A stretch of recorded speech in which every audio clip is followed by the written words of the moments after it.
Hi! ఇదైతే Telangana dalcha curry. Telangana వాళ్ళకి దాల్చా అంటే ఖచ్చితంగా తెలుస్తది. ఎందుకంటే పార్టీలల్లా దావత్‌లల్లో అయితే మ్యాండేటరీగా ఉంటది గాబట్టి. సో, ఈరోజైతే అసలు ఆడపడుచులు అసలు ఎలా బిహేవ్ చేశారు? వాళ్ళ వల్ల ఎలా గొడవలైతాయి ఇంట్లో?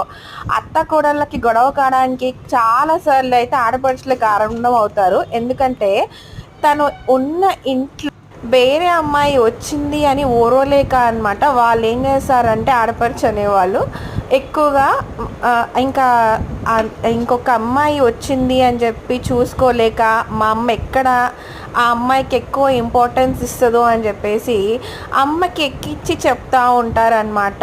ఇలా చేసింది అలా చేసింది అని చెప్పేసి చెప్తా ఉంటారు. కానీ ఒకటి అర్థం చేసుకో, ఆడపిల్ల ఎప్పటికీ ఆడపిల్లే, ఈడపిల్ల అయితే కాదు. ఇప్పుడు నువ్వు అత్తగారింటికి వెళ్ళి నీ నీ కాపురం నువ్వు చూసుకోవాలి, కానీ మధ్యలోకి వచ్చేసి మళ్ళీ ఇక్కడ పుల్లలు పెట్టేసి రేపు అన్న రోజు కోడలే కదా అత్తని చూసుకోవాల్సింది. ఒకళ్ళ మంచంలో పడ్డా ఏమైనా కానీ నువ్వు వచ్చైతే ఏం చూసుకోవాల్సింది మాత్రం కోడలే కాబట్టి. సో ఇలా గొడవలు పెట్టే కంటే కూడా ఒకటి ఆలోచన. ఎందుకంటే రేపన్న రోజు కోడలు అవసరం అత్తకి చాలా ఉంటుంది కూతురి కంటే. ఎందుకంటే అల్లుడు ప్రతిసారి ఇంటికి పంపలేడు కూతుర్ని. కాబట్టి ఇలాంటి గొడవలు పెట్టకుండా ఉంటే బాగుంటుంది. కానీ ఇప్పుడు ఉన్న వాళ్ళైతే ఎలా అంటే ఓర్వకుండా అలా చేస్తున్నారు. ఆడపిల్లే కానీ ఈడపిల్ల కాదు అనేది ఒకటి గుర్తుపెట్టుకుంటే మాత్రం అసలు ఇట్లాంటి గొడవలు అయితే ఉండవు. అత్తలు కూడా కొంచెం ఆలోచించాలి.